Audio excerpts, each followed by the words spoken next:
el partido de Milei, La Libertad Avanza, se impulsó con más del 40% de los votos a nivel nacional. No se esperaba este abrumador triunfo. Ciertos ciudadanos que expresaron que votaron a favor porque preferían la meritocracia antes que el tema del asistencialismo. Una de las grandes ventajas que tuvo Andrés Manuel en su proyecto político es que cuando llegó encontró una caja llena para repartir. Milei la encontró vacía. El pueblo no va a mítines, el pueblo no va a eventos políticos. Son acarreados. No van.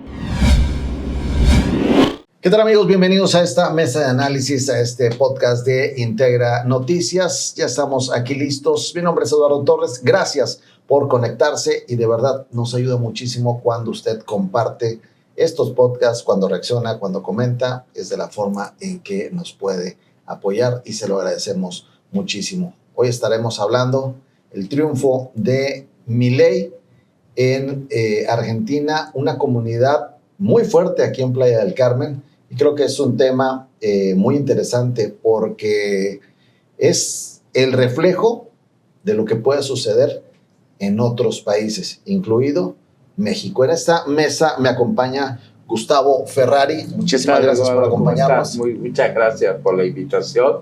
Y efectivamente creo que alrededor del diálogo vamos a poder analizar las experiencias y las futuras posibles experiencias, ¿no?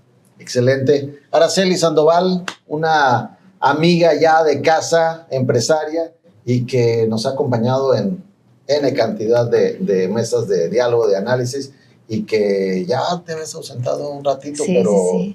Te gusta también mucho el tema internacional. Sí. Muchísimas gracias, Eduardo, por la invitación y a toda la audiencia. Un saludo muy cordial. Gustavo, excelente de compartir contigo este espacio. Bueno, ¿y qué más de un argentino? ¿Qué más de esta esencia? Este es el hit. Así es. Y ahorita vamos a entrar un poquito más de lleno con las credenciales de Gustavo, que es también muy interesante. Ya lo hemos presentado, ya ha estado con nosotros en otros podcasts. El triunfo de Javier Milei en las elecciones legislativas de este 2025. Victoria por un amplio margen. El partido de Milei, La Libertad Avanza, se impulsó con más del 40% de los votos a nivel nacional. Superó con una diferencia significativa a la coalición peronista Fuerza Patria, que obtuvo alrededor del 31.7%. Dominio territorial, fue la lista más votada en los 15 de los 24 distritos electorales del país. Un fortalecimiento en el Congreso. El principal impacto de los triunfos es el crecimiento de la representación en el Poder Legislativo, lo que fortalece la gobernabilidad de Milei.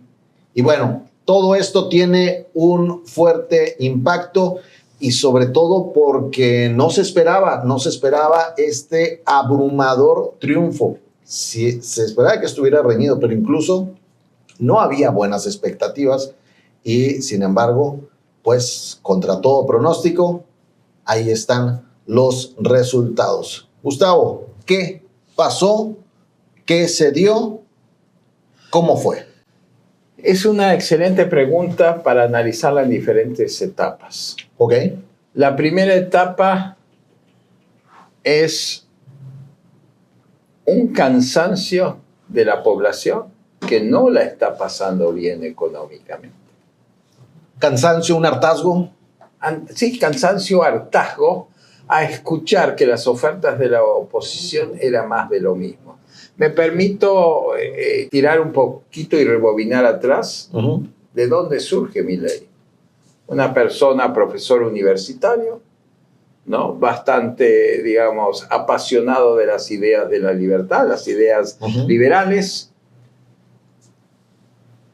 que se pone a dar clase en los espacios públicos, en los que podríamos tomar en cuenta, digamos, en los famosos ágoras, ¿no? Como hablaban los griegos, ese espacio de debatir. Él empieza los sábados a ponerse como si fuera un pastor religioso, ¿no? En una plaza a hablar de economía. Y hablar de economía de una forma, no de una macroeconomía difícil, sino tocando las fibras, curiosamente, de la gente más vulnerable o más pobre. Ese trabajador que le mostraba el recibo de sueldo, ¿no? De tantos te están quitando de impuestos, tanto de esto, tanto de esto, tanto de esto, y todo eso que te quitan, ¿a dónde va? Bueno, fue un fenómeno que le permite llegar hace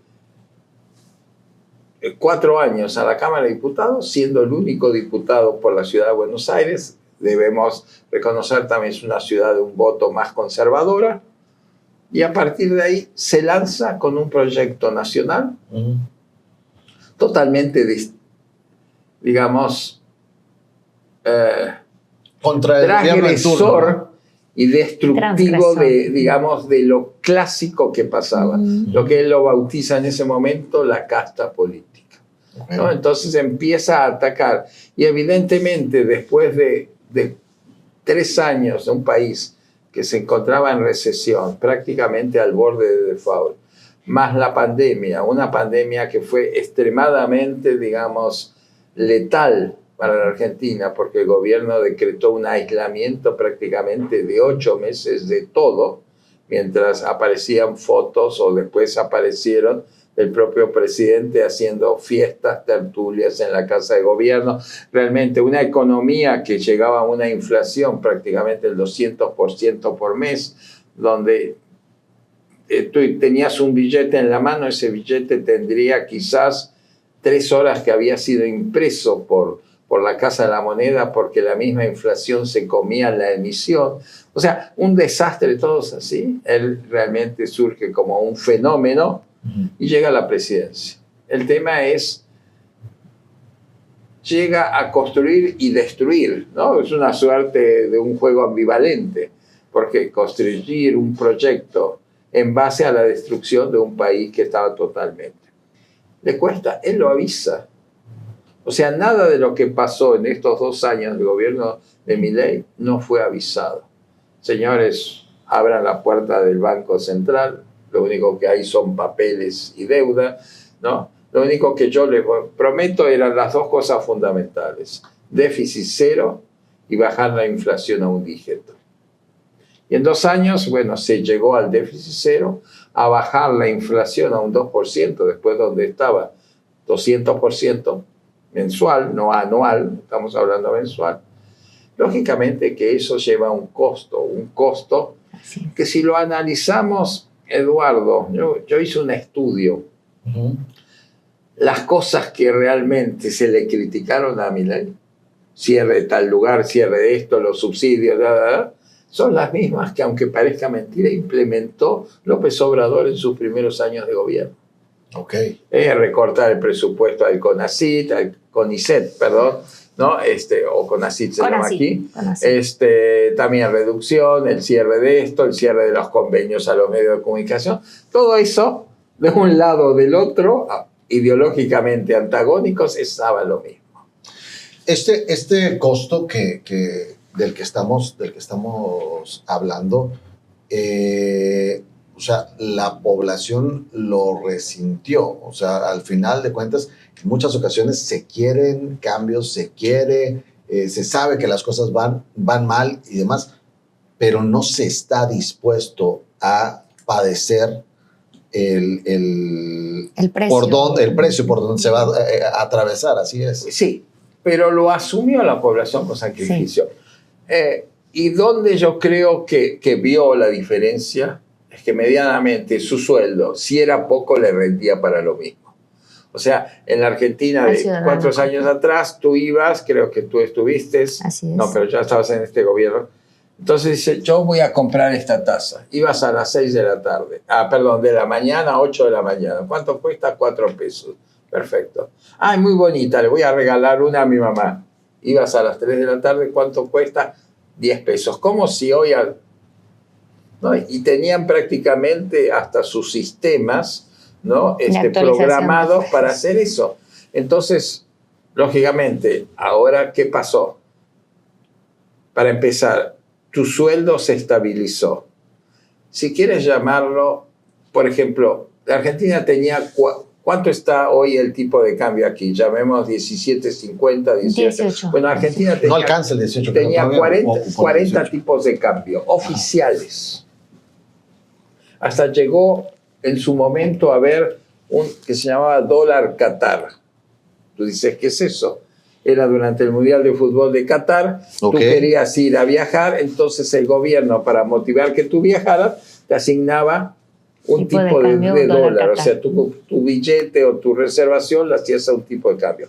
Cuando estamos hablando, quiere decir que el dólar oficial, vamos a poner a valores mexicanos, costaba estos 17.50. Ahora tú, en la calle, si tenías un billete de dólar y lo querías vender, te daban 40 pesos. Y si querías comprarlo, quizás lo tenías que comprar a 50.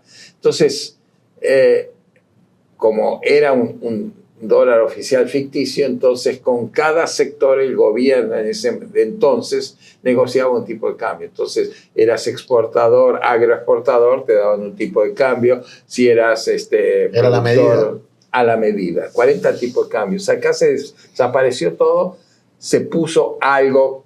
Y había un cepo bancario. Cepo bancario era que solo podías mover operaciones en divisas extranjeras con la plena autorización del gobierno.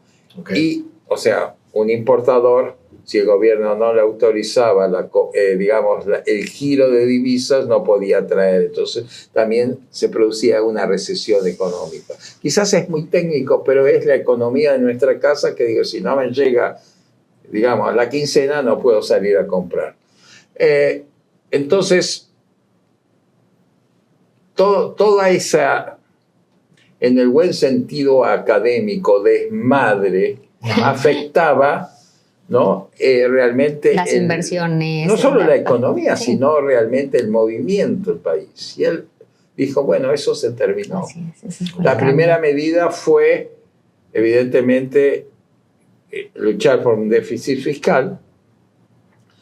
La segunda, establecer un tipo de cambio único, los economistas lo llaman Crowing Peg, que es una banda de flotación, un poco la que maneja el Banco de México, ¿no? Por eso a veces vemos que está 17.50 y de repente puede saltar a 20, son bandas de flotaciones.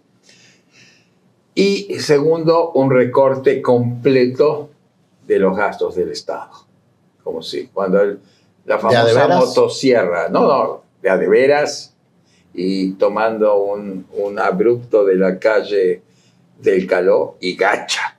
¿No? Gasto del Estado.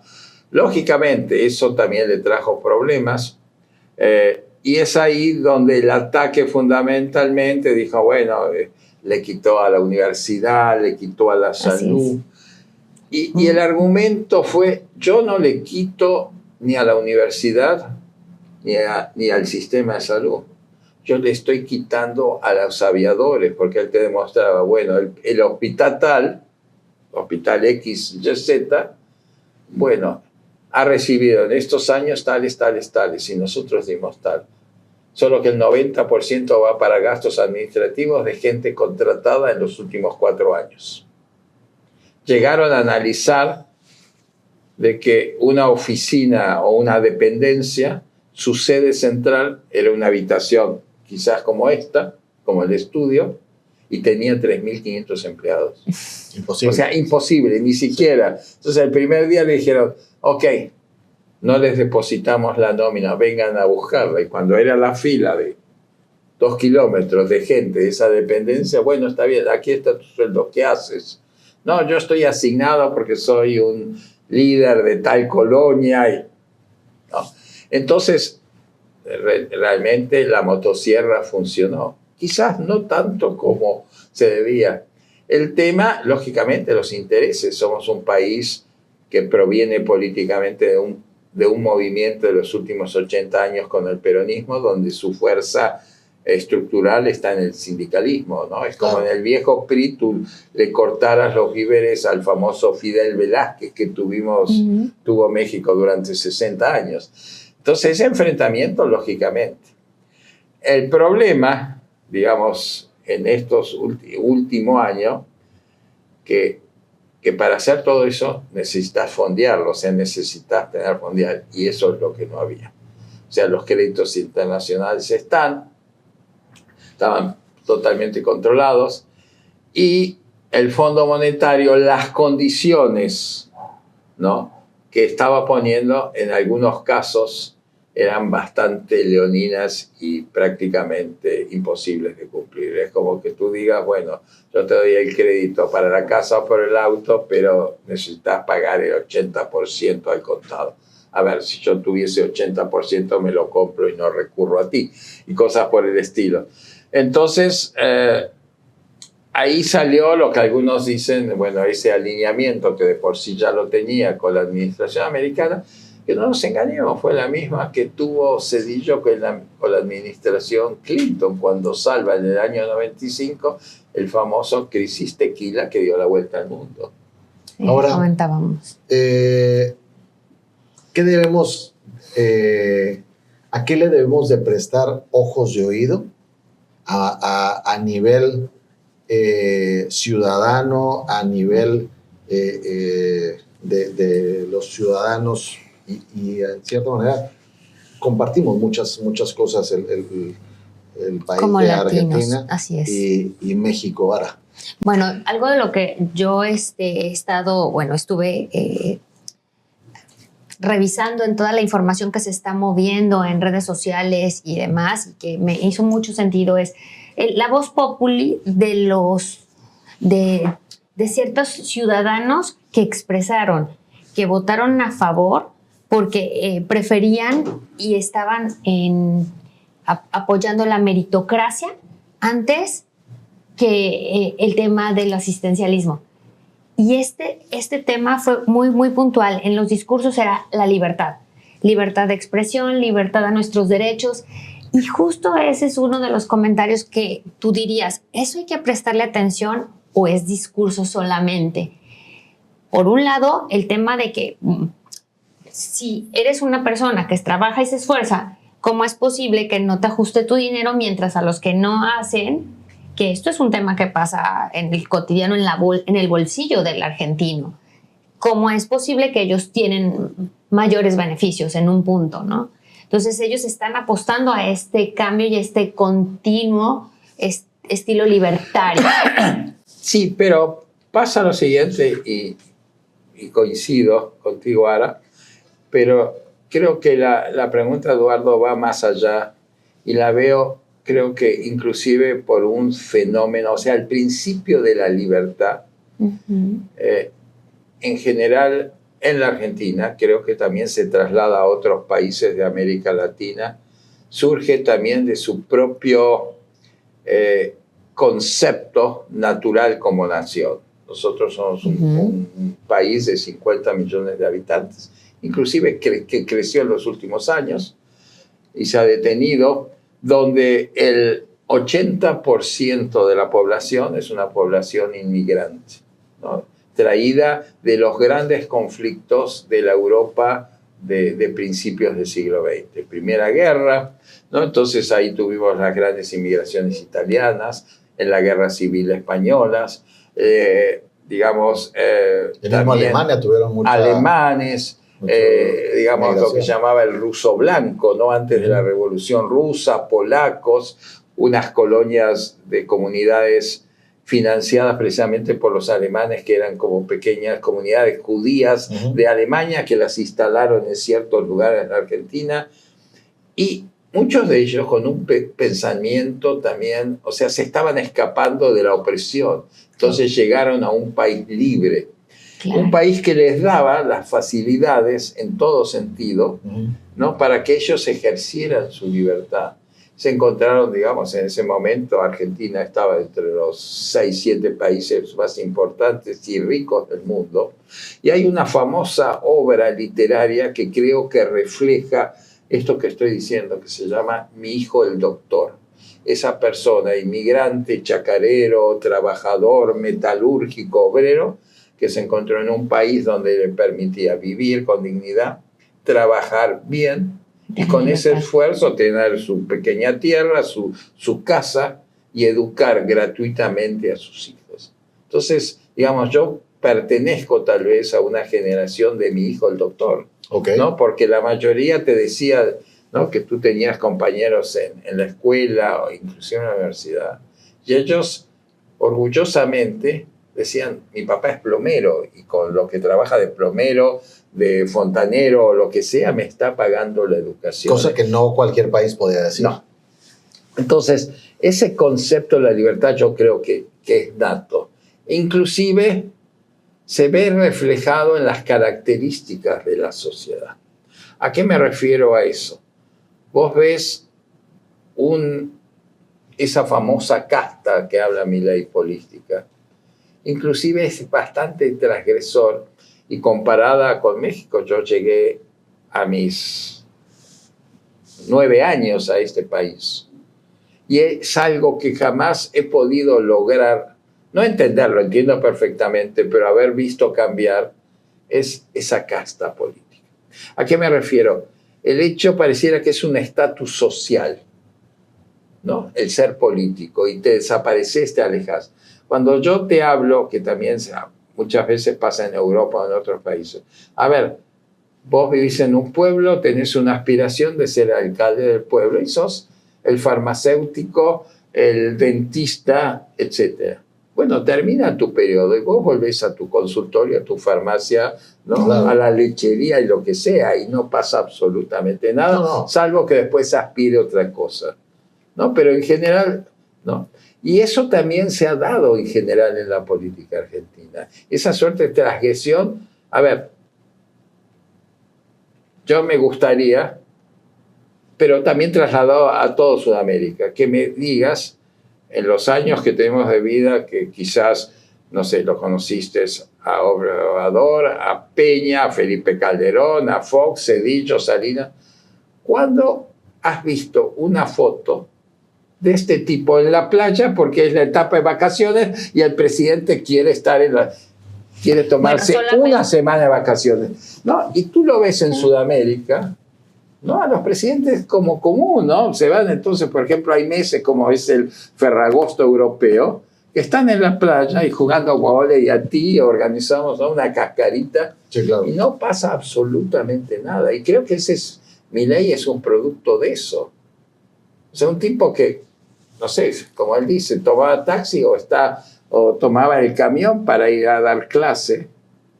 Evidentemente ahora no lo puede hacer, pero tiene una vida. A ver, hace 15 días, donde él presenta un libro en un gran show, el tipo se puso a imitar, a hacer covers de los principales, hizo de un conjunto de rock pesado, hizo una del Tri, hizo una de Charly García, ¿no? Y todas. De superhéroe. Entonces, a ver, es un par, no es esa suerte de actitud santoral o estatua viviente. Y eso es lo que yo quizás te podría decir, contestar a la pregunta. ¿Cuándo podría replicarse una actitud de dirigencial a este país?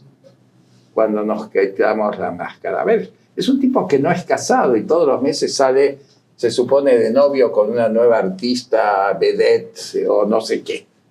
Sí, el tema, o sea, hay un riesgo con esto, y es que una espose y la otra un personaje creado. Podría ser real. Uh-huh. Pero, o sea... A ver, pero yo te das cuenta cuando posa. A ver, Eduardo, sí. De hecho, yo hace poquito criticaba, les decía a los políticos, señor diputado, diputada, presidente municipal o estatal. Regidor.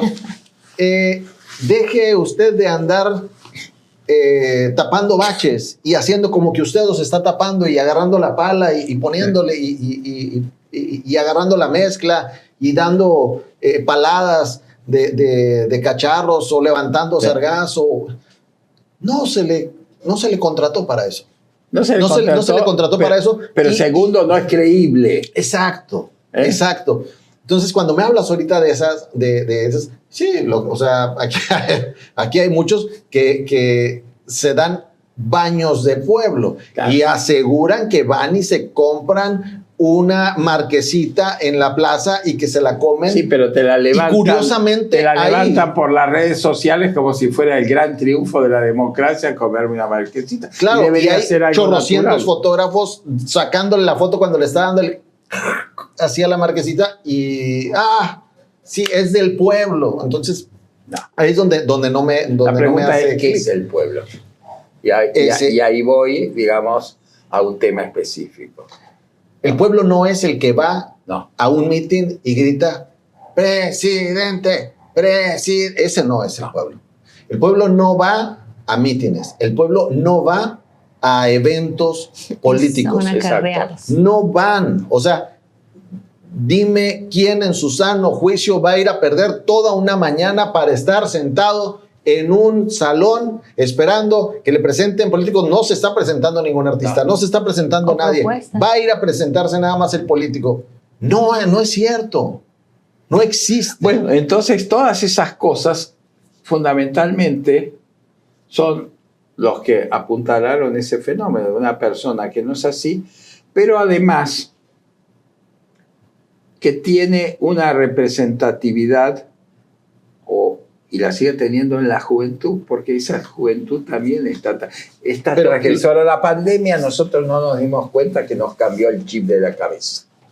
Y sobre todo a una generación. Me parece que se nos olvidó el tema de la pandemia. Como padres de adolescentes o adolescentes ya en una edad, les cambió el chip.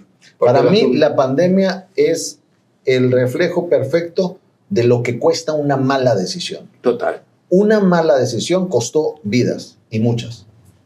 Mira, aquí, yo recuerdo, en México, en Argentina, totalmente. En todos lugares, yo recuerdo, malas decisiones. Un día me llama mi hija, vidas.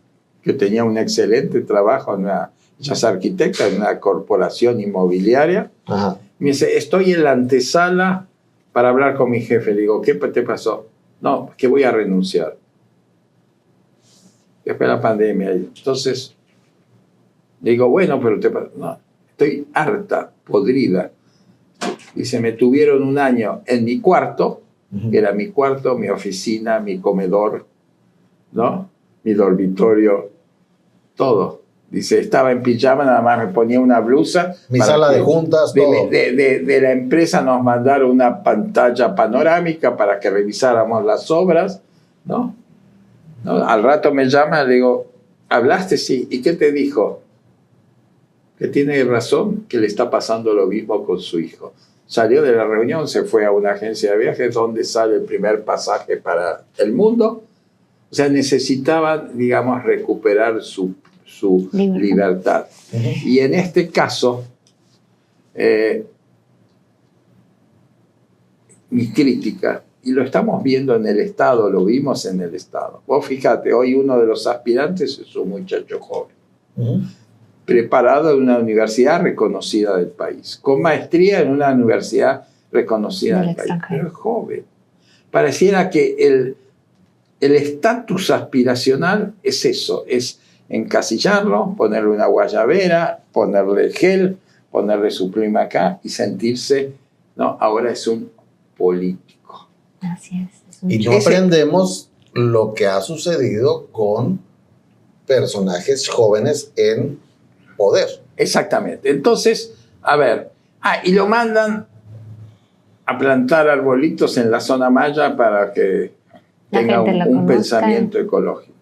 A ver, esa es una frustración, inclusive de los padres. A ver, te eduqué toda la vida para plantar arbolitos y quieres ser un dirigente y te das cuenta que el mensaje está vacío de contenido. Totalmente. Así es. Y los jóvenes en este momento son 5.0, por eso llamo yo, ¿no?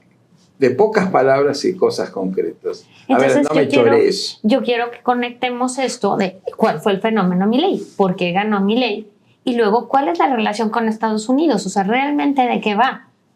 Es que el tema con Milei, lo extraño es que quitó muchas cosas, o sea, ese asistencialismo. Y no hubo voto de castigo. Claro. No hubo voto de castigo. Y lo aceptó mucha gente, o sea, pues ahí está el resultado. Es que pasa, la pregunta es la siguiente, sobre números y ahora digamos, con ciertas palabras semánticas delicadas. ¿Reducimos o subsidiamos la pobreza? Pregunto. Se subsidia. No la reducimos. No. Y yo siempre le digo a mis amigos de la 4T, cuando, a ver, inclusive cuando empiezan a hablar conservadores, neoliberales, así, a ver, una de las grandes ventajas que tuvo Andrés Manuel en su proyecto político es que cuando llegó encontró una caja llena para repartir. Milei la encontró vacía. Al contrario, tiene que llenarla. Es un tema de reducción. O sea, esos gobiernos neoliberales, ok, que dejaron a mucha gente marginada, te lo acepto ideológicamente. Ok, pero te dejaron plata para fondear lo que estás haciendo. El problema es cuando la vaca se empieza a secar, y yo creo que ese es el gran problema de los próximos 3, 4 años. Así es, en nuestro país. Así es.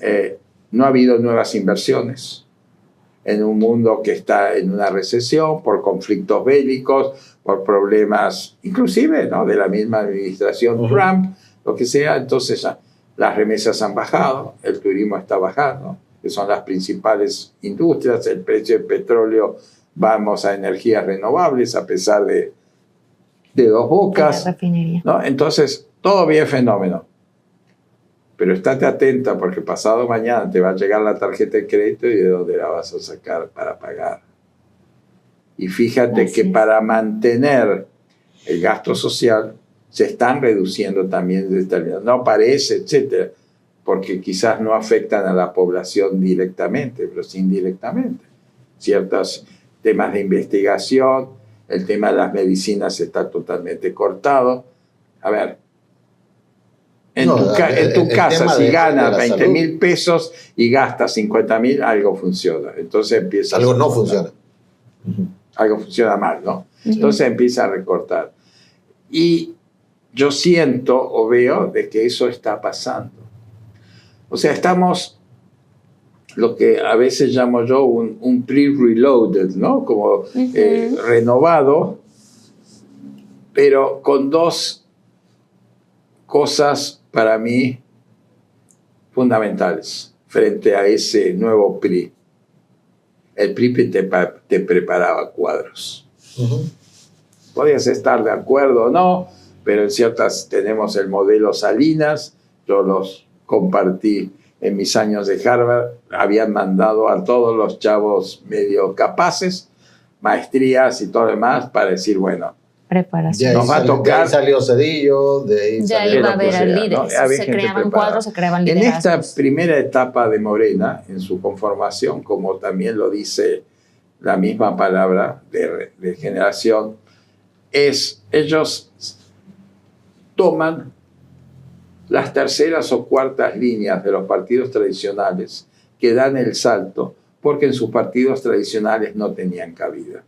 O sea, ese líder, ese puntero, ese referente, que ya había intentado ser presidente municipal, regidor durante 4 veces y nunca lo pudo por méritos, por falta de palancas o padrinazgos, quedó suelto, lo jaló, ¿no? Y ahora se convierte. Pero en el fondo era un problema, o sea, si no subían el tradicional era porque era un problema de capacidad o de lo que sea, y lo está demostrando. Vos fíjate que realmente el problema de los gobiernos provinciales de Morena, con todo su aparato político funcionado, no están dando resultados. Ojo, y no critico, no es un tema ideológico, es un tema de saber gobernar, ¿no? Simplemente no es fácil. Es fácil ganar una elección, no es fácil gobernar. Ahora, ¿qué sigue? ¿A qué hay que prestarle atención con eso que se dio en Argentina? Volvemos a lo mismo. Y mi pregunta, para que en siguiente la contestes, es, en esta observancia, ¿estamos capacitados? ¿Crees que pudiera darse esta coyuntura de estos nuevos liderazgos que surjan derivados del hartazgo de las políticas y del funcionamiento de los gobiernos en México? Lo dudo, y lo digo con total honestidad y hasta frustración en el comentario. No sé, ahora aparece la figura de Salinas, de Ricardo Salinas, ¿no? Empresario exitoso que lo he visto en un par de charlas o de exposiciones en algunos grupos, ¿no?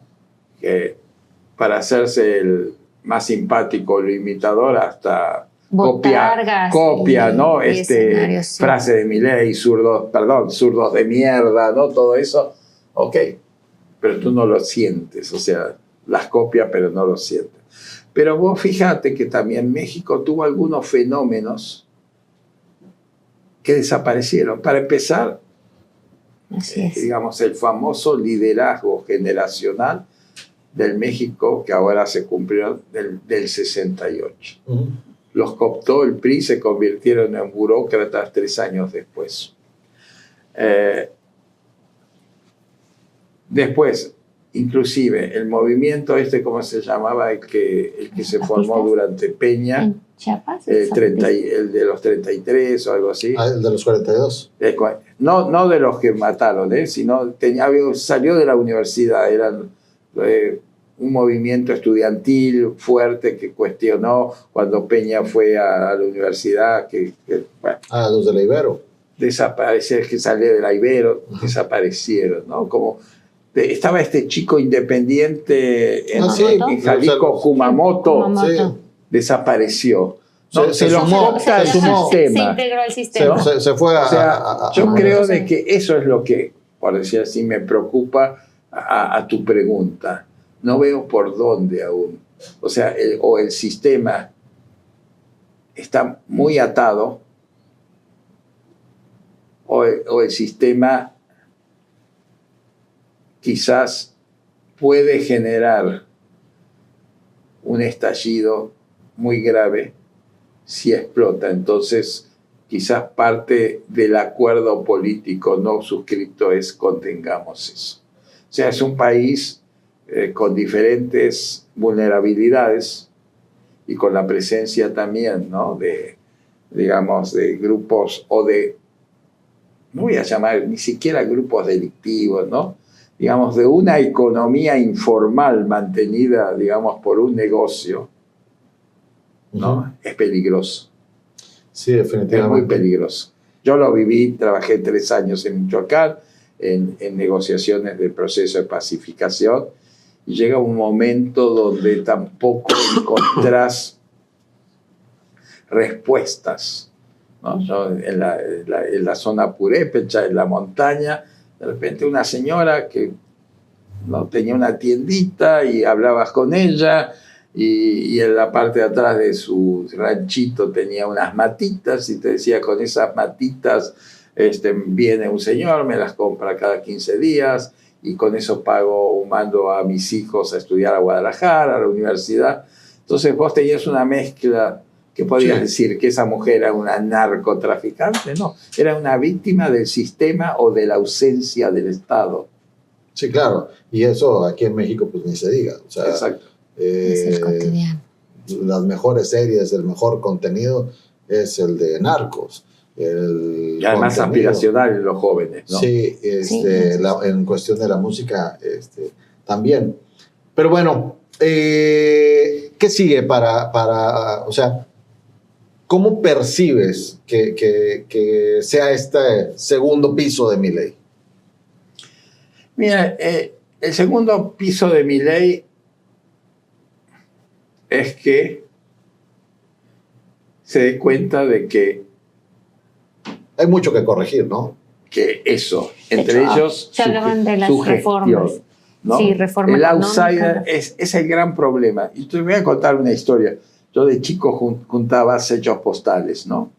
Y de repente un día llamo, generalmente tienes tu asesor filatelista que te dice, no, evidentemente no puedes juntar todos los sellos postales o cuando había del mundo, entonces se buscaban temáticos, no solo flores, etc. Y se me dio en una época, digo, bueno, voy a juntar estampillas de guerrilleros.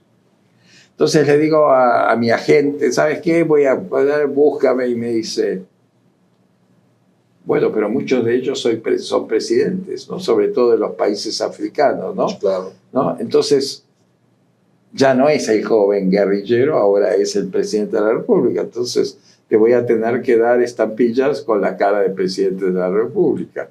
Y es cierto. ¿Qué es lo que toca entonces a Milei? Ahí está Fidel Castro. Exactamente, que se tiene que dar cuenta de que ya es un presidente, ¿no? Él fue muy confrontativo con las provincias. Arrebatado. ¿No? Sí, los ha maltratado con muchos sectores. Y el problema del outsider es que necesita tener un paraguas de contención frente a la crisis. ¿Le sirve de algo la relación con Trump? Porque... Mira, hoy por hoy... Beso, abrazo y apapacho. No, total. Hoy votó con Israel, Paraguay, Hungría, votaron en contra de abrir el embargo famoso a Cuba, que para mí también es algo totalmente semántico porque no existe ya el embargo, ¿no? Que yo creo que le sirve a Trump porque es su aliado en un proceso que se está dando que no parece en América Latina. Si quieres llamarlo, también no quiero hablarlo ideológicamente, la derechización. Ganó Rodrigo Paz en Bolivia la semana pasada. Se acabaron los 20 años del Evo Morales y compañía. Boric termina Chile con una fuerte presencia tal vez de los partidos de derecha como aspirantes a la reelección. Fue el caso de Noboa en Ecuador. Tenemos el caso de Francos en Paraguay. Y me podrás decir, bueno, Uruguay, que ganó Yamandú al candidato derechista, pero Uruguay es una isla diferente, ¿no? Y el caso de Brasil. Pero Brasil, Lula, evidentemente ya se convirtió más que en un líder de izquierda, en un líder de América Latina que se reunió 5 horas con Trump hace una semana y dijeron, está todo bien. ¿No? Entonces, seguramente hay elecciones de noviembre también en Honduras, que es el otro foco con Xiomara Castro, y no, que van a terminar. Entonces, a la América Latina, si queremos para el tema de Trump, ¿qué le quedaría? Nicaragua, Cuba y Venezuela. ¿No? Entonces, yo creo que sí necesita aliados y encontró en Milei un aliado. ¿No? Además, un aliado que puede llegar a tener un caso exitoso, porque un aliado que sea un perdedor, no. No, claro. ¿No?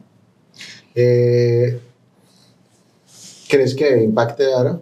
Justo algo a lo que yo veía en esta relación, para mí es, quizás me equivoco, por favor corrígeme, lo que estuve analizando es que definitivamente Trump está agremiando aliados, porque hay contraposiciones económicas muy fuertes. No sé si estuvieron conscientes del despliegue militar, del desfile militar que tuvo China, sí. que fue impactante. Entonces, finalmente sabemos que hay como 2 grandes bloques que se están formando a nivel mundial. Y él tiene 2 cosas. Primero, entonces, para mí, nada más cierro el comentario, para mí Trump, aunque él se siente poderoso, finalmente está continuando a jugar aliados. Evidentemente sí lo va a tener, digamos, volvemos a una suerte de guerra fría con aliados continentales, por un lado. Pero por el otro lado, es un tipo, digamos, que su vida ha sido un negocio. Totalmente. ¿No? Entonces, él para negociar necesita tener su directorio, ¿no? Como si fuera el CEO de una empresa. Y creo que lo tendría.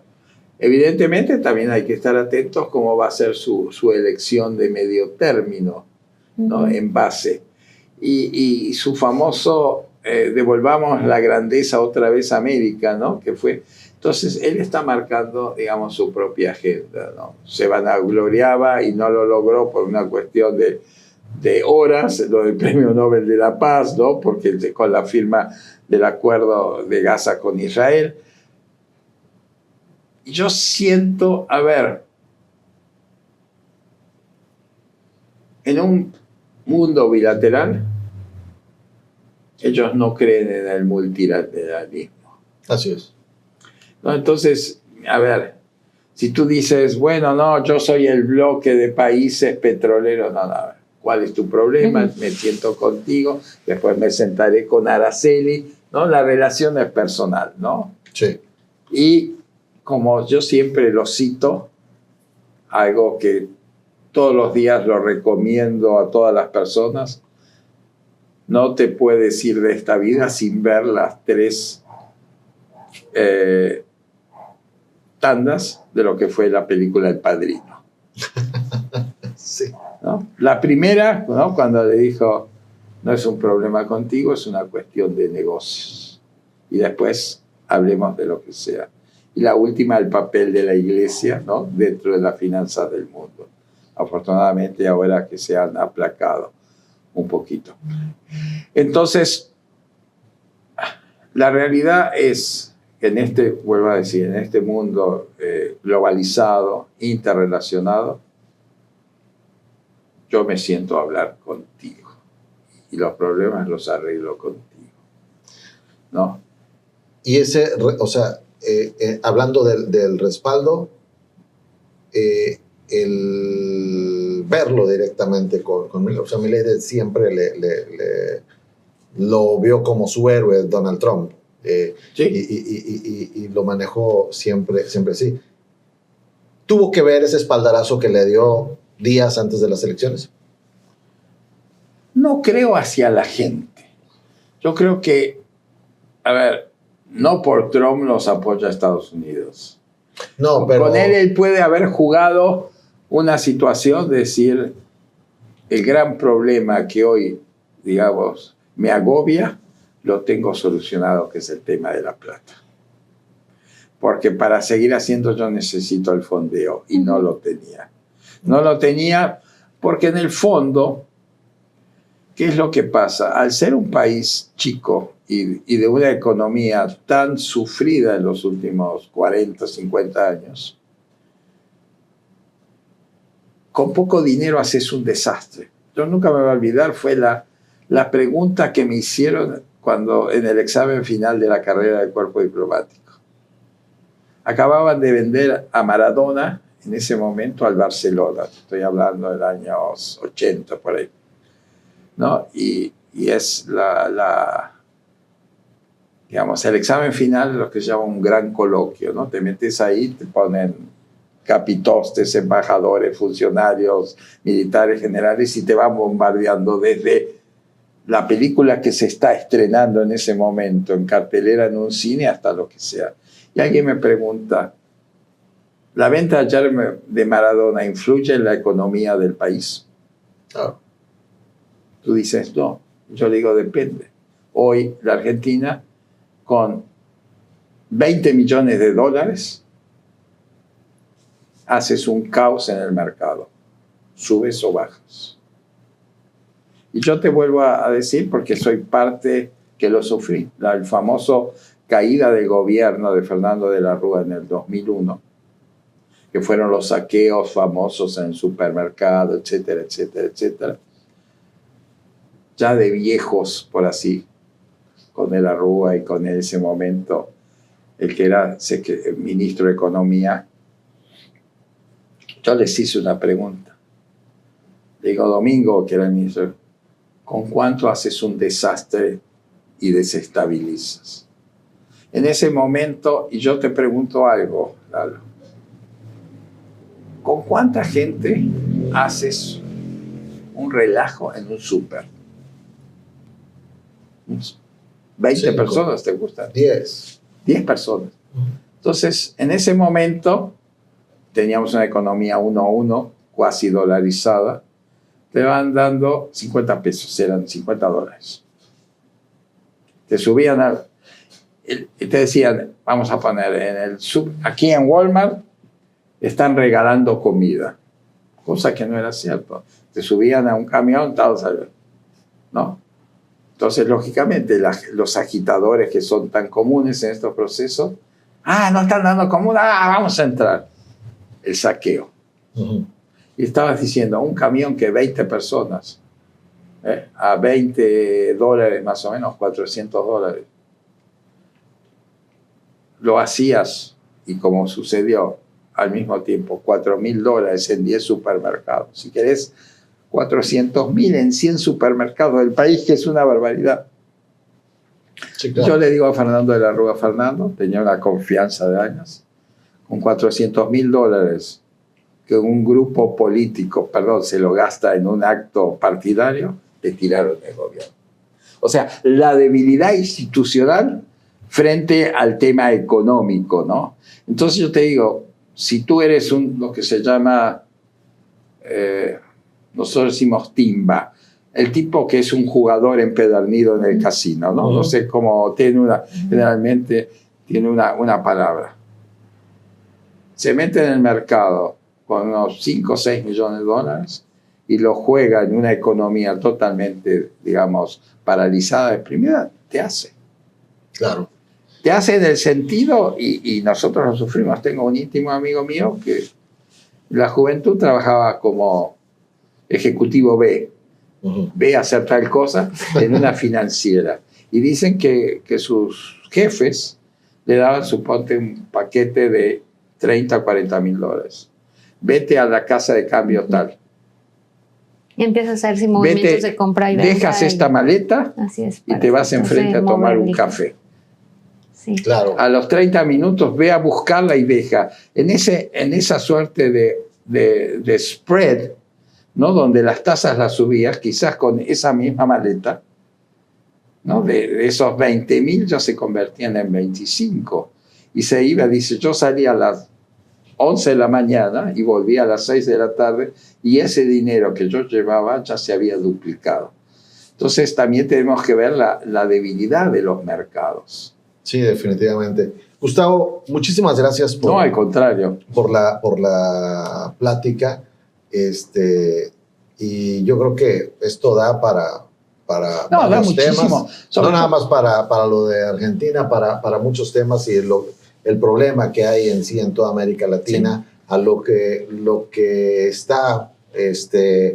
estamos enfrentando con el tema Trump, lo que se está enfrentando con el tema China, con el tema Rusia, en sí, en toda la economía mundial. Y yo creo que da para que veamos otra no, encantadísimo. Mesa de y tú dijiste ahora recién, ¿no? La demostración militar. Acá el año pasado hubo 2 misiones muy importantes en el estado de China. En el estado porque de Quintana Roo, querían China, abrir ellos un home port, un market. Sí, exactamente. Cuando me hicieron una consulta, yo le dije, es una decisión evidentemente política, pero tengan en cuenta que el tercer país que está ingresando armas a territorio mexicano son de origen chino, que vienen por Centroamérica y en barquitos por la frontera del Río Hondo. O sea, va a ser una puerta de entrada. Sí, claro. Es claro.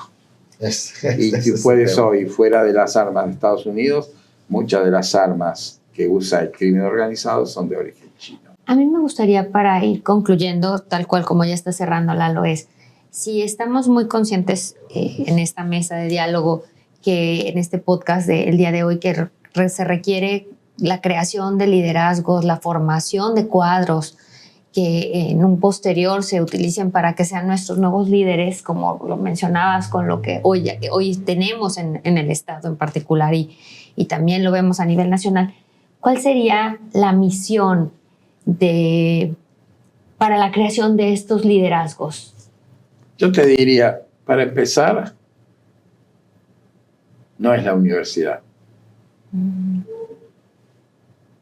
Porque, y también lo voy a responder con una anécdota. Un día, siendo profesor en la universidad, me llaman y me dicen, me piden mi certificado de primaria. Y dije, me parece ridículo, profesor de la universidad de primaria. Y me dijo, digamos, esa gente administrativa que nació con la universidad, que siempre hay todo. Señor, en ningún momento en el reglamento de la universidad dice que para ser profesor tiene que usted ser profesionista o profesional. Lo único que exige es idoneidad. Y me da una lista de grandes personajes de la historia, con doctorados honoris causa que ninguno había terminado la escuela secundaria y que la calle los hizo. El caso de México, más patético y más real, es Juan José Arriola, ¿no? Que uno de los grandes intelectuales que tiene este país no pasó jamás por un aula universitaria. Entonces me dijo, la palabra no es capacidad, sino es idoneidad. Entonces yo te diría lo mismo, o sea, para empezar, nuestras universidades en toda América Latina dejaron de formar líderes, formaron profesionistas. Sí, como ¿no? parte de un con un sistema compromiso capitalista diferente. Entonces, yo te diría, a mí me parece, se supone que dentro del presupuesto nacional, dentro de las áreas de financiamiento político, hay un espacio que les exigen a los partidos para la capacitación. Ahorita Morena está haciendo institutos de formación, inclusive aquí en el Estado. El PAN los hizo muchos años con la Fundación Adenauer de Alemania, ¿no? Pero todo eso todavía no se está potenciando, ¿no? Entonces, emerges, primero, de situaciones de favoritismos o inclusive de nepotismo, ¿no? Nepotismo, estamos hablando de hijo, pariente, amante, de lo que sea, ¿no? Ese te da el estatus. Entonces, el problema fundamental no es la democracia, sino la calidad de la democracia. Y estamos teniendo una calidad de la democracia muy pobre. Okay. Incluso no sabemos si se está cumpliendo la democracia. ¿No? Así es. Gustavo Ferrari, muchísimas gracias. Contrario. Gracias, Araceli Sandoval. Muchas gracias. Gracias. Gracias a usted. Sus comentarios son los que importan. Y también, si está de acuerdo, si no está de acuerdo, o lo que nos quiera comentar, bienvenido sea. Gracias. Gracias.